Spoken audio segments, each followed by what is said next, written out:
안녕하세요. 오늘의 데일리 뉴스레터에 오신 것을 환영합니다. 1. 대한민국의 자존심. 2. KF-21에 대한 중국의 비난. 3. 중국은 한국 기술을 방해하려고 한다. 한번 진실을 알아봅시다. 드디어 대한민국의 독자 기술로 제작된 전투기 KF-21 보라매가 추움 속 비행에 성공했다는 감격적인 소식이 들려왔습니다. 방사청의 발표에 따르면 27일 오후 2시 58분쯤 카이의 이동규 수석 조종사가 탑승한 CJ 1호기가 사천 비행장에서 이륙했습니다. 그리고 오후 3시 15분경 남해 상공 고도 약 4만 피트 지점에서 KF-21 보라매는 최초로 음속마 하1.0 야겔리24 KMH를 돌파하며 초음 속 비행에 성공하였습니다. 초음 속 전투기로 개발된 보라매가 시험 비행에 들어간 지단 6개월 만에 마하의 벽을 넘어선 것입니다. 방사청에서는 KF-21이 음속의 벽을 넘는 감격스러운 순간을 곧바로 공개했는데 함께 감상해 보도록 하겠습니다. 이번 비행을 통해 KF-21이 음속에서도 안정성을 유지할 수 있음이 증명되었습니다. 행여나 트집 잡지도 못하게 임무 통제실 화면의 수치까지 공개하며 분명하게 음속을 돌파했음을 보여주었습니다. 동시에 조종사 후드 헤드업 디스플레이를 비춰줘야 항공기 내부에서 표시되는 수치까지 공개되었는데요. 왼쪽 하단 항공기 속도를 표시하는 부분을 보면 M1.05, 즉 마하 1.05가 찍혀있는 모습을 볼 수 있습니다. 게다가 단순히 한 번만 성공한 것이 아닌 총 3차례의 초음 속 비행 시도가 이루어졌고 모두 성공했다고 전해졌습니다.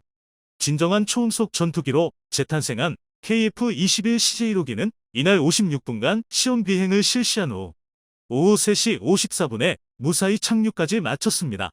과거 국산 초음 속 고등훈련기 T-50으로 음속을 돌파한 사례가 있었지만 T-50은 미국과의 기술 협력으로 개발된 것이었기에 우리 기술로만 제작한 항공기가 음속을 돌파한 것은 이번이 최초입니다. 이번 시험 비행에는 지난 테스트들과 다르게 초음 속 비행을 시도하는 테스트였기 때문인지 FA-50 대신 KF-16이 함께 비행했는데요. 그런데 비행하는 KF-21의 동체를 자세히 살펴보면 눈에 띄는 부분이 있습니다. 그동안 테스트를 진행하며 장착해왔던 판메린 미티어 미사일 4발이 그대로 장착되어 있었던 것입니다. 현존하는 최강의 공대공 미사일인 미티어는 길이 3.7m에 직경 178mm, 중량은 190kg로 4발을 장착하면 760kg 정도로 상당한 중량을 차지하게 됩니다. KF-21의 미티어 무장을 초음 속 비행 테스트에서도 해제하지 않은 것은 그만큼 카이가 이번 테스트 역시 완벽하게 이루어질 것이라 확신하고 있었던 것으로 보이는데요. 방사청은 KF-21이 음속 돌파 시 충격파 등을 극복해 정상 비행한 것은 초음 속에서 기체의 구조적 안정성이 유지될 수 있음을 보여주는 것이라며 앞으로 KF-21은 음속 영역에서의 고도 속도를 더욱 높여나가면서 초음 속 구간에서의 비행 안정성을 점검 검증하고 이를 체계 개발에 지속 반영할 계획이라고 설명했습니다. 초음 속 항공기는 음속에 다가갈수록 동체에 가해지는 엄청난 공기 저항을 돌파할 수 있어야 진정한 마하의 속도에 도달할 수 있게 됩니다.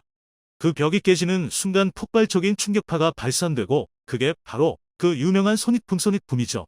소닉불이 일어나면서 기체에 충격이 가해지고 주변 공기 흐름이 불안정해지기 때문에 일반적인 항공기보다 훨씬 높은 수준의 기체 설계와 소재 기술이 요구됩니다.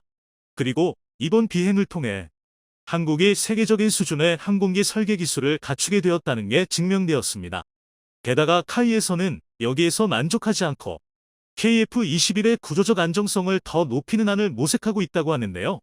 현재 KF-21의 벌크헤드는 항공기용 알루미늄 합금으로 제작되어 있습니다. 벌크헤드는 항공기 안에 수직으로 세워지는 격벽으로 비행 시 가해지는 감압을 버텨내야 하는 구조물입니다. 만일 벌크헤드가 파손된다면 정상적인 비행은 불가능하고 심각한 경우 항공기가 공중분해되거나 실속하여 추락으로 이어질 수 있기 때문에 내구성이 매우 중요한 부분인데요.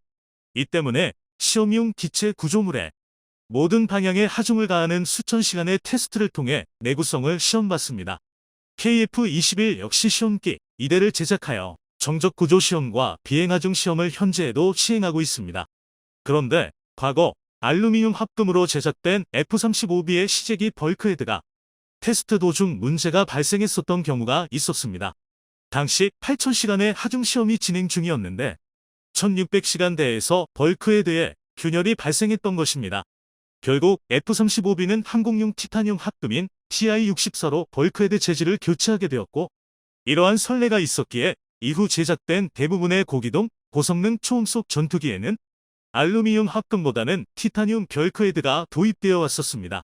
그리고 현재 카이 역시 KF-21용 티타늄 벌크헤드 제조 기술을 개발 중에 있습니다. 이럴 거면 처음부터 티타늄으로 제작했으면 되지 않았냐고 할 수 있지만, 티타늄 소재는 한 가지 심각한 단점을 가지고 있습니다. 바로 티타늄 부품 하나로 항공기의 단가가 감당하지 못할 정도로 뛰어버린다는 것입니다. 티타늄 합금은 높은 강성을 가지고 있지만 그만큼 재련에 높은 기술력이 요구되어 티타늄 부품이 포함되면 제작 단가가 지나치게 높아지게 돼버립니다. 한때 항공기 설계자들 사이에서는 너무 비싸서 사용할 수 없는 환상의 소재라는 뜻으로 언옵테니움이라고 불렸을 정도이죠. 때문에 한국은 우선 알루미늄 합금 벌크헤드로 보람의 개발을 진행하면서 제작 단가를 낮출 방법을 찾고 있었는데요.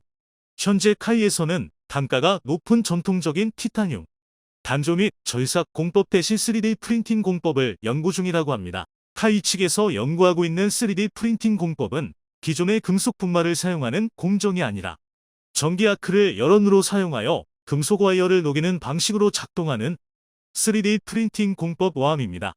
와함 방식으로 제작된 티타늄 구조물을 테스트한 결과 전통적인 단조 방식 노트 대비 97%의 인장 강도를 보여주었다고 합니다.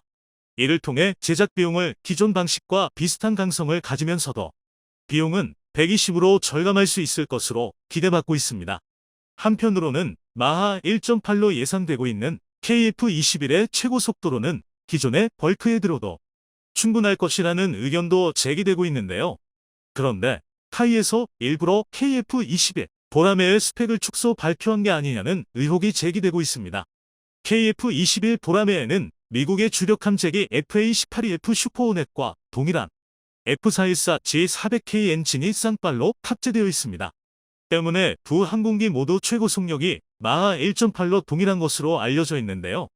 그런데 자세히 살펴보면 두 항공기의 최고 속력은 절대 같을 수가 없다는 걸 알 수 있습니다. 4.5세대 전투기인 KF-21은 90년대에 설계 제작된 슈퍼호넷에 비해 훨씬 더 발전된 항공역학 설계가 적용되어 있으며 기체 중량도 2톤이나 가볍습니다. 같은 출력의 무게가 더 가볍다면 속력은 더 빠를 수밖에 없습니다. 게다가 이번 시험 비행에서 KF-21이 애프터버너 AB를 켜지 않은 상태에서도 높은 가속력을 보여주며 가뿐하게 음속에 도달하여 의도적으로 스펙을 축소하여 발표했다는 의혹이 짙어지고 있습니다. 일각에서는 이 정도 출력이면 슈퍼크루징도 가능한 게 아니냐는 말이 나오고 있을 정도 있죠. 이번 음속 돌파 비행을 통해 한국의 항공기술력이 세계적인 수준에 올랐음이 만천하에 공개되었습니다. 또한 이미 초음속 항공기를 가지고 있던 국가들에서도 한국의 믿을 수 없는 개발 속도에 당혹스러움을 감추지 못하고 있는데요. 첫 시험 비행에서 초음속 비행까지 단 6개월밖에 걸리지 않은 것은 전 세계를 뒤져도 찾아볼 수 없는 개발 속도입니다. 미국에서 5세대 스텔스기를 개발할 당시 후보군이었던 보잉의 시험기 X-32는 2000년 9월 18일 첫 시험 비행을 시작하여 2001년 7월 28일이 되어서야 마하 1.05를 달성했었습니다. 경쟁자였던 록히드 마틴의 시험기 X-35 역시 수백 번의 시험 비행을 거친 후에야 F-35가 될 수 있었는데요. 보잉이나 록히드 마틴처럼 오랜 항공기 개발 경력을 가지고 있는 것도 아닌 한국에서 초음속 전투기를 개발하는데 이토록 짧은 시간에 성과를 보여줄 수 있었는지 그저 놀랍다는 말밖에는 할 말이 나오지 않습니다. 일본과 중국에서도 믿기 힘들다는 반응을 보여주고 있는데요. 일본 트위터에서 KF-21이 마하를 돌파했다는 소식이 계속해서 공유되며 큰 화제가 되고 있습니다. 몇몇 협한 유저들은 한국말을 어떻게 믿냐, 계기판이 조작된 게 분명하다라며 현실을 부정하는 반응을 보여주었지만 대부분의 일본 유저들은 한국의 국방력에 경악하는 반응을 보여주고 있습니다. 한 일본 유튜버는 한국이 일본의 공군력을 뛰어넘었다는 영상을 올리기도 했습니다. 중국에서도 여러 언론들에서 KF-21이 마하를 돌파했다는 소식을 전했는데 몇몇 중국 네티즌들이 정말로 마하의 벽을 넘은 건지 의문을 제기하고 있습니다. 이들은 마하를 돌파하는 순간 발생하는 손익붐이 보이지 않았기 때문에 KF-21은 마하를 돌파하지 못했다고 주장하고 있는데요. 사실 이는 무지에서 비롯된 착각입니다.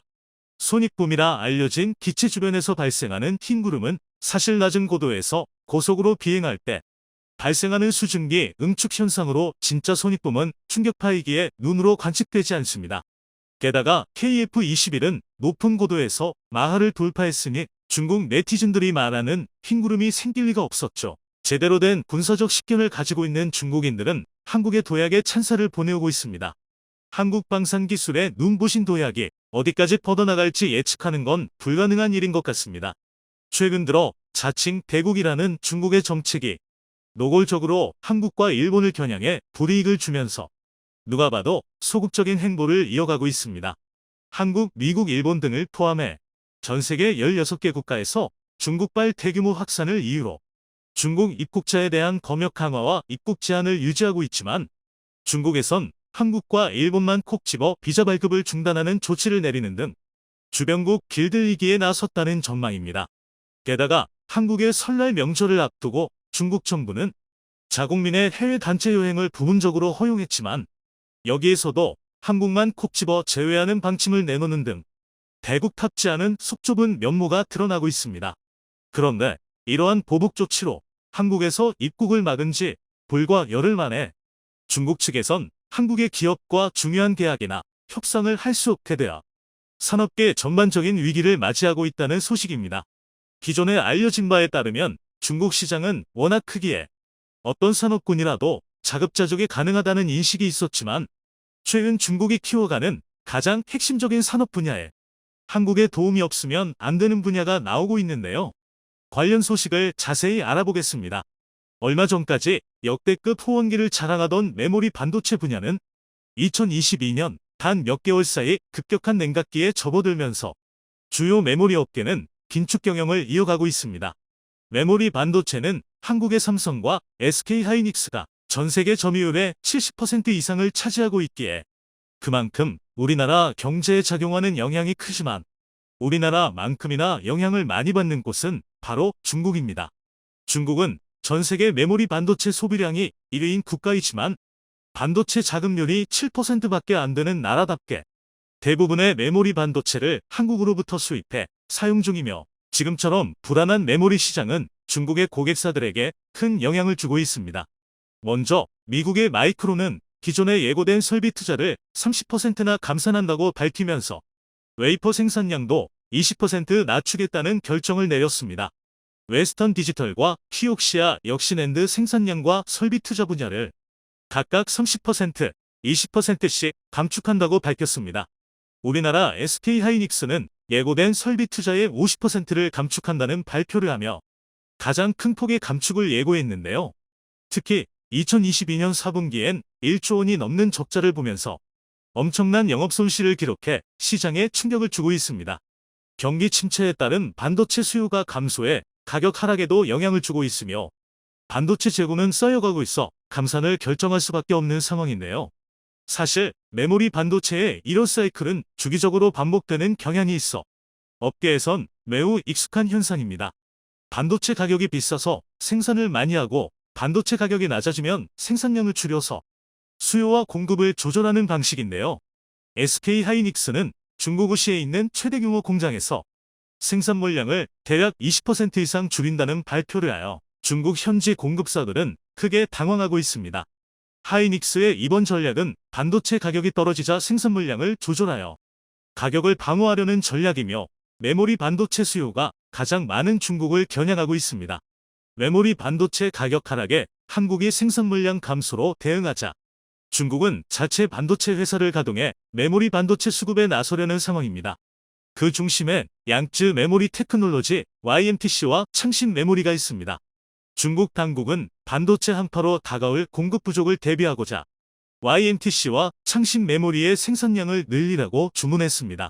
YMTC는 한국 기업들의 전유물이던 3D 낸드 플래시를 개발하며 국내 기업들을 긴장하게 만들었고 창신 메모리는 수년 전 삼성전자와의 치킨 게임으로 파산한 독일의 키문다의 기술력을 바탕으로 비교적 최근에 생겨난 신생업체입니다. 하지만 이마저도 19나노, 공정을 기반으로 한 D램을 생산하고 있어 한국 기업과의 기술 격차는 10년가량 나는 것으로 추측되고 있습니다. 하지만 중국의 이런 구형 메모리 반도체마저 사실상 시장에서 퇴출될 조짐이 보이고 있습니다. 중국의 반도체 굴기에 싹을 자르려는 미국은 최근 반도체 소재 부품 장비를 공급하는 네덜란드와 일본을 설득하여 대중국 반도체 소재 수출을 제한하는 데 합의했습니다. 네덜란드와 일본이 중국 수출을 하지 않게 되면 자연스럽게 수출 금액과 물량이 줄어들어 경제적으로 손해를 보기 때문에 중국 반도체 포위 작전에 참여하지 않을 것이란 관측이 있었지만 중국에 소재 부품을 수출하지 못하게 되는 만큼 미국이 어떤 어드밴티지, 이익을 줬을 것이란 추측이 나오고 있습니다. 결과적으로 중국은 일본과 네덜란드로부터 반도체용 소부장 수입이 원천 차단되어 고립이 더욱 심화될 것으로 보이는 가운데 중국의 한 줄기 희망으로 한국 기업들이 떠오르고 있습니다. 지난 2019년 일본은 한국을 대상으로 반도체 소재 수출 규제 조치를 단행하며 한국의 자체적인 소부장 산업을 육성하는 데 도움을 주었습니다. 반도체 공정에 핵심적으로 필요한 고순도 불화수소와 폴리이미드를 국산화하는 데 성공했으며 EUV용 포토레지스트 국산화까지 성공해 삼성전자는 국내 기업 동진 세미캠이 생산한 EUV용 포토레지스트를 양산 라인에 적용하고 있습니다. 기존 소부장 강국이던 일본과 네덜란드로부터 반도체용 소부장 수입이 전면 막히게 될 중국은 최근 소부장 자체 개발 국산화에 성공한 한국의 기술력이 탐날 수밖에 없는 상황입니다. 중국 측 경제 전문가들도 국산화 개발에 성공한 한국 업체들과 협의해 중국 내 반도체 기업들이 소재를 공급받아야 한다고 주장하는 가운데 한 가지 복병이 등장했습니다. 바로 얼마 전 실시된 한국 입국자 비자 중단 소식이 한국과 중국이 반도체 소재 공급에 대한 협의를 하는데 걸림돌이 된다는 것입니다. 물론 아직 한국은 중국 측에 반도체 소재를 공급해주겠다는 언급도 없었지만 다급해진 중국은 특별 조치를 가동하고 있습니다. 중국 외교부는 공식 브리핑을 통해 외교나 공무 그리고 긴급한 비즈니스를 목적으로 중국에 방문해야 하는 경우엔 이미 특별 비자 정책을 마련해 입국을 지원하고 있다며 대사관에 문의하면 빠른 도움을 줄 것이다라고 언급하고 있습니다. 즉 중국은 자존심과 체면 때문에 한국인에 대한 비자 발급을 중단하면서 한국 기업들의 비즈니스를 위한 비자는 열어두고 있습니다. 얼마 전까지 중국은 없는 게 없는 대국이라 한국과 경제적인 교류가 없어도 모든 것이 자급자족 가능하다고 주장한 것과는 다르게 한 발 물러서는 모습이 보이고 있습니다. 하지만 중국이 이렇게 편의를 봐준다고 해서 한국이 중국에게 반도체 소재 공급할 가능성은 매우 적은 것으로 보입니다.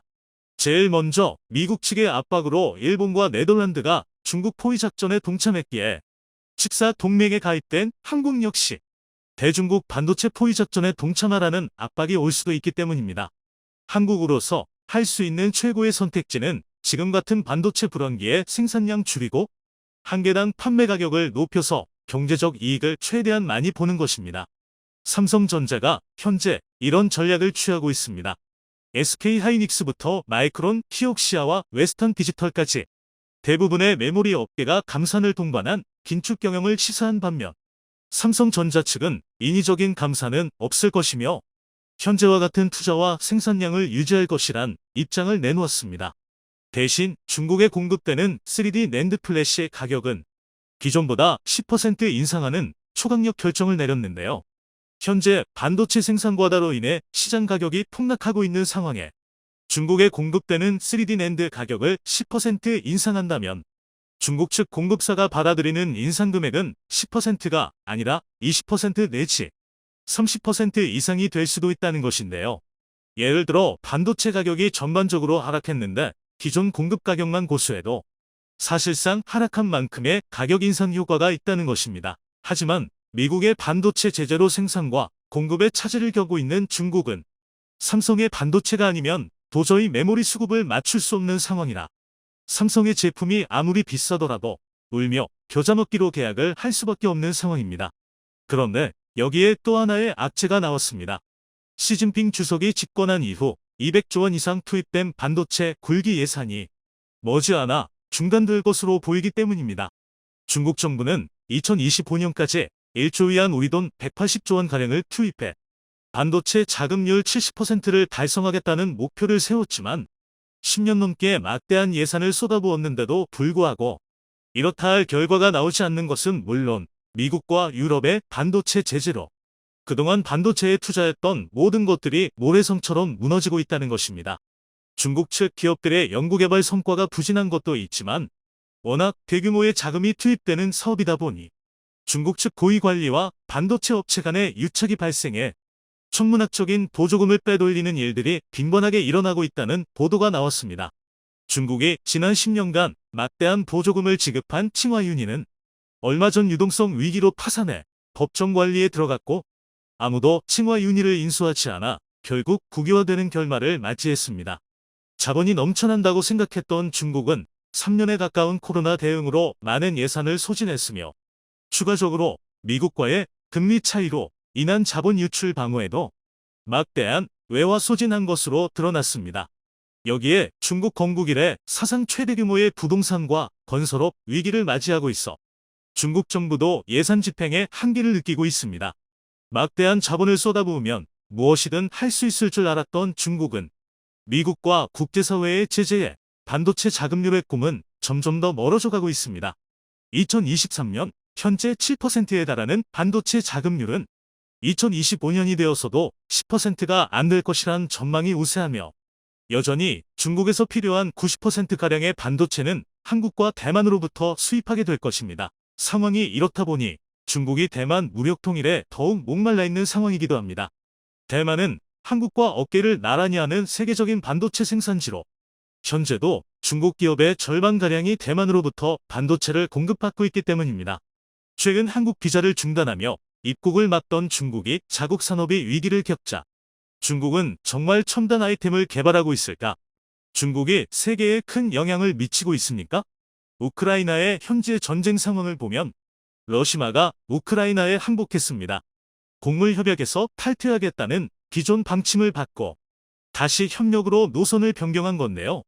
이게 무슨 이야기냐면 러시아는 지난 10월 29일 흑해에서 자유로운 곡물 운반을 보장하는 흑해 곡물 이니셔티브에서 탈퇴했습니다. 현재 유일하게 장상 운영되는 우크라이나의 오데사 무역항을 오고 가는 곡물 운반선을 격침시켜야 한다는 러시아 내의 주장이 강해지자 러시아 정부가 협약 탈퇴를 선언하고 해상 봉쇄를 시도한 겁니다. 하지만 터키의 적극적인 움직임과 국제사회의 눈총 때문에 다시 우크라이나의 곡물 수출을 보장하고 있는데요. 그러나 전문가들은 러시아가 언제든 해상 봉쇄를 할 수 있다고 말합니다. 흑해 함대가 기함을 잃고 전력이 크게 약화됐지만 기뢰 몇 발이면 바다를 막는 건 일도 아니라는 것입니다. 기뢰는 지상의 지뢰처럼 바다 위에 설치하는 폭탄인데요. 탐지와 제거가 까다로워 상선은 물론 군함 역시 당할 수 있는 데다 순양함급 군함도 일격에 격침시킬 수 있을 정도로 위력적이라 당하는 입장에서는 굉장히 끔찍한 물건입니다.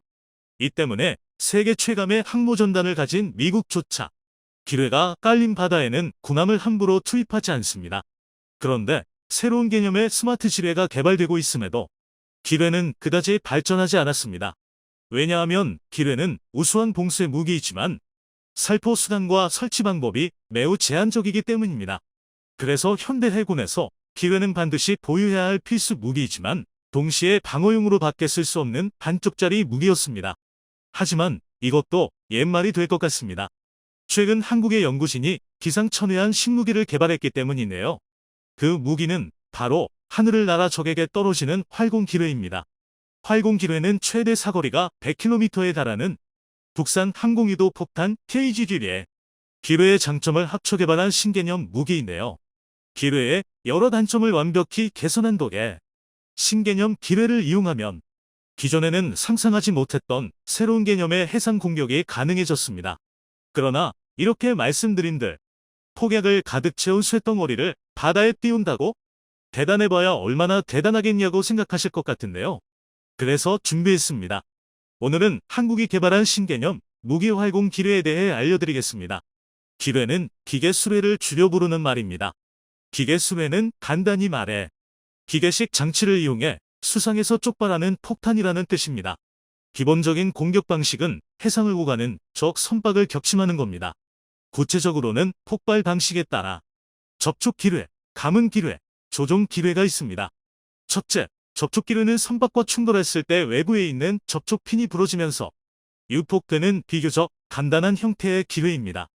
방식이 간단한 만큼 저렴해서 세계대전에서 적극적으로 쓰였습니다.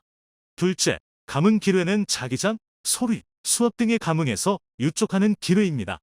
금속 재질인 군함이 접근하여 자기장이 바뀌는 것이나 선박 엔진의 소음, 군함이 지나가며 수면을 밀어낼 때 발생하는 수압 등에 반응해 폭발하는 건데요.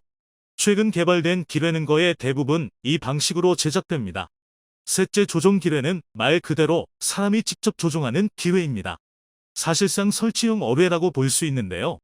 가격이 비싸고 사용이 까다로워 잘 쓰지 않지만 경우에 따라 대박을 낼 수 있는 기뢰입니다. 또 여기에 더해 설치 방식으로도 나눌 수도 있는데요. 첫째, 계류 기뢰는 추가 달려있어 특정 지점에 고정된 상태의 접촉 기뢰나 감응 기뢰로 적함을 공격합니다. 둘째, 부유 기뢰는 바다에 무차별적으로 뿌려 적해역에서 그 어떤 선박도 움직일 수 없게 만듭니다. 그리고 마지막으로 침저 기뢰는 추를 이용하는 방식은 계류 기뢰와 똑같지만 수상의 계류에 있는 게 아니라 수중에 고정되어 있다가 어뢰나 부유식 기뢰를 이용해 적함은 물론 잠수함까지 잡을 수 있는데요. 그래서 요즘에는 침저 기뢰와 감응 기뢰를 혼합한 형태의 기뢰가 가장 많습니다. 그런데 이 모든 기뢰는 주로 방어용으로만 쓰는데요. 우리 해역으로 적의 함대와 잠수함이 침투할 때 사용할 가능성이 높은 예상 침투로에 기뢰를 설치해 적에게 기습 공격을 가하는 겁니다. 게다가 이런 기뢰는 기뢰가 사용하는 감응 장치를 속여 자폭하도록 유도하는 소해구를 이용해서만 제거할 수 있습니다. 그래서 제대로 된 해구는 반드시 적의 진격을 저지할 기뢰 부설함과 적의 기뢰를 제거할 소해함을 보유하고 있습니다. 대한민국 역시 원산함, 남포함 같은 기뢰 부설함과 강경급, 양양급 같은 소해함 전력을 적극적으로 활용하고 있는데요. 그런데 이렇게 완벽한 것 같은 현대 기뢰에는 치명적인 약점이 있습니다. 바로 공격에 쓰기 어렵다는 것입니다. 과거 2차 세계대전에서 기뢰는 매우 유용한 공격무기였습니다. 항공기나 잠수함을 통해 적의 연안에 무차별적으로 부유 기뢰를 살포해 적의 해상운송을 차단하고 적 해군의 기동을 제한할 수 있었기 때문이네요. 하지만 요즘은 그럴 수가 없습니다. 바로 미사일이 등장했기 때문입니다. 미사일은 보병이 휴대하는 단거리 미사일조차 5에서 10km는 우습게 날아가는 장사적 무기입니다. 그런데 기뢰를 설치할 때 사용하는 함정이나 항공기는 이 미사일에 대한 방어 능력이 거의 없습니다. 예컨대 대부분의 기뢰는 해상 초계기나 수송기 같은 저속 고정익기를 이용해 기뢰를 살포하거나 기뢰 부설함을 이용해 특정 구역에 기뢰를 설치하는 방식으로 운용됩니다. 그러나 초계기나 수송기는 아무리 우수한 신형기라 할지라도 최대 시속이 900km에 불과한 반면 마하 2에서 5 사이의 초음속을 우습게 넘나드는 미사일은 절대 피할 수 없습니다. 그리고 최대 시속이 40km 안팎에 불과한 기뢰 부설함은 당연히 미사일에 손 쉽게 처리될 게 뻔합니다. 따라서 현대 해군이 운용하는 대부분의 기뢰 전력은 적의 미사일 전력을 완전히 격파한 뒤 접근하는 게 아니라면 기뢰를 설치할 수 없습니다. 그런데 당연하다면 당면한 말이지만 적의 미사일 전력을 괴멸시킬 정도로 적군을 확실하게 제압했다면 부디 기뢰를 설치할 필요가 없습니다. 달리 말해 적진에 상륙하지 않고 오직 해상봉쇄가 필요한 매우 특수한 상황이 아닌 이상 기뢰를 공격에 쓸 이유가 없는 겁니다. 물론 아예 방법이 없는 건 아닙니다. 고성능 미사일도 회피할 수 있고 초음속 비행이 가능한 F-15K나 F-35A 같은 첨단 전폭기에 기뢰를 달아서 투하한다면 생존성을 크게 높일 수 있는데요. 그러나 이것도 문제가 있습니다. 바로 가성비가 안 맞는다는 것입니다. 기뢰는 위력이 강한 만큼 무게와 부피가 웬만한 대형 항공폭탄이나 대형 미사일과 맞먹습니다. 즉 1회 출격으로 하나 이상의 기뢰를 설치하는 게 현실적으로 불가능하다는 것입니다. 뿐만 아니라 문제는 또 있습니다. 기뢰는 설치용 무기이기 때문에 항공폭탄처럼 즉각적이고 완벽하게 적을 파괴할 수 없고 대함 미사일처럼 초음속, 극초음속으로 비행할 수 없어 적의 공격에 굉장히 취약합니다. 게다가 기뢰는 스스로 활강할 능력이 없습니다. 때문에 제대로 원하는 지점에 투하하기 위해서는 전폭기가 초계기처럼 느린 속도로 비행해 기뢰를 투하하거나 아니면 급강하 폭격을 하듯이 저공 비행을 해야 합니다. 한마디로 말해 큰 위험을 감수해야 하는데요. 정리하자면 기뢰는 고가의 무기로 일격 필사를 노리는 하이급 전폭기 전력과 어울리는 물건이 아니란 뜻입니다. 그런데 이런 흐름을 한국이 뒤집었습니다. 전투기가 사용하는 활공 유도폭탄에 기뢰를 달아서 여러 문제를 동시에 해결한 건데요. 사실 이 아이디어 자체가 특별한 건 아닙니다. 합동 직격탄 잼입니다. 잼은 GPS 유도 키트를 유도 기능이 없는 멍텅구리 폭탄인 MK82에서 84 시리즈에 부착해 미사일처럼 사용할 수 있게 하는 활공 키트입니다. GPS를 사용한 덕에 기존 폭탄에 비해 정확도가 크게 높아졌는데요. 그래서 이 잼이 등장한 이후부터 미 공군의 정밀 타격 능력이 크게 향상됐습니다. 하지만 미군은 잼의 성능에 만족하지 않았습니다. 페이브웨이처럼 레이저 유도 기능을 넣거나 활공용 날개나 엔진을 부착해 사거리를 늘리는 등 여러 가지 개량을 통해 성능 향상을 추구했는데요. 심지어 그 여러 개량만 중 활공어뢰까지 있습니다. 그리고 바로 이 활공어뢰를 본 한국이 활공기뢰 제작에 착수했습니다. 잼처럼 GPS 유도 키트로 멍텅구리 폭탄을 개조해 최대 사거리를 무려 100km까지 늘렸으며 미사일급 정확도를 자랑하는 활공유도 폭탄인 KGGB 탄두부를. 그런데 이건 혁신입니다. 활공기뢰는 기존 기뢰에 여러 장점을 가지는데요. 먼저 투하 방식이 활강형으로 바뀌면서 투하에 비해 훨씬 먼 거리에서 기뢰를 설치할 수 있겠습니다. 만약 KGGB의 최대 사거리인 100km를 전부 활용할 수 있다면 앞에서 언급한 대공 미사일의 위협으로부터 벗어날 수 있는 겁니다. 또 기뢰 자체의 생존성이 크게 오릅니다. 빠르게 활강하는 덕에 속도가 빨라 웬만한 대공 무기로는 요격이 불가능하고 조종 날개를 이용해 설치 장소를 여러 차례 변경하는 게 가능해집니다. 뿐만 아니라 항해 중인 적함 인근에 항공폭탄을 떨어뜨리듯 투하해 지근거리에서 유폭하는 대함폭탄으로 쓰는 게 가능합니다. 그리고 무엇보다 활공기뢰와 딱 맞는 적절한 무기체계를 이미 한국은 확보하고 있습니다. 바로 FA-50 경공격기인데요. FA-50은 노후급 전투기로 항공폭탄을 이용한 근접 화력 지원인 CAS 같은 지상 임무를 주로 수행하는 기종입니다. 우리 공군의 수적 주력이라고 할 수 있는데요. FA-50의 활공기뢰를 단다면 전폭기의 초음속 비행 능력과 활공기뢰의 우수한 사거리로 인해 그 위력이 엄청난 시너지를 발휘할 수 있게 됩니다. 공중 지배가 어느 정도 달성된 상황에서는 적 군항을 적극적으로 봉쇄하거나 기뢰로 적의 항로를 제한하는 등 다양한 작전을 수행할 수 있습니다. 여기에 더해 가격까지 저렴해서 다수를 운용할 수도 있는데요. 그야말로 활공기뢰는 노후급 전투기와는 찰떡궁합이라 할 수 있습니다. 만약 활공기뢰가 완성되어 FA-50에 통합된다면 필리핀, 말레이시아, 인도네시아 같은 해양 국가들에서 주문이 폭주할 수도 있을 정도입니다. 하지만 FA-50의 활공기뢰를 다는 정도로는 아무래도 부족한 감이 있는데요. 그래서 요즘 나오는 이야기가 바로 한국형 해상초계기입니다. 해상초계기는 일반적으로 잠수함을 탐지하거나 적 함대의 움직임을 감시하고 상황에 따라 대함 미사일, 폭뢰, 어뢰 등을 이용해 교전을 수행할 수 있는 해군의 항공기인데요. 그래서 아무런 무장도 없어 보이는 생김새와 달리 전투력이 어마무시합니다. 그리고 장기적으로 우리 해군이 가질 해상초계기는 크게 두 종류가 있습니다. 오래전부터 우리 명예를 지켜온 P-3 오라이언 계통과 최근 도입이 결정되어 미국 보밍사에서 초도기의 제작이 한창이 P-8 포세이돈인데요. 그런데 문제가 있습니다. P-3은 여러 차례에 걸친 개량에도 불구하고 노후화가 너무 심각하다는 것입니다. 또 P-8은 높은 단가에도 불구하고 모든 옵션이 제공되지 않는 반쪽짜리라는 것이죠. 더 가관인 건 최근 여러 차례 막장 행각을 벌이며 명성이 떨어진 갑질 보잉의 항공기답게 첫 기체가 인도되는 데에도 수년이 걸릴 수 있다는 것입니다. 이 때문에 우리 대한민국의 안보 공백이 발생할 수 있는데요.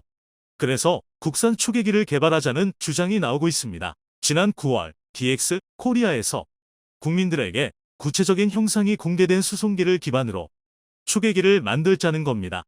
하지만 안타깝게도 날개 형상, 개발 단가, 개발 기간, 양산 대수 부족으로 인한 양산 단가의 상승과 유지 관리비의 폭등 등 여러 이슈 때문에 구체적인 계획이 진행되지 않고 있는 상황입니다. 그런데 이와는 반대로 활공 기뢰처럼 한국형 초계기가 쓸 수 있는 국산 무기가 늘어나면 얘기가 달라집니다. 활공 기뢰, 천룡 공대지 미사일, 해성대함 미사일 같은 국산 무기를 외국 항공기에 통합하고 개량하는 데 들어가는 막대한 비용을 생각하면 차라리 국산 초계기를 만드는 게 더 싸게 먹힌다는 주장이 설득력을 가질 수 있기 때문입니다.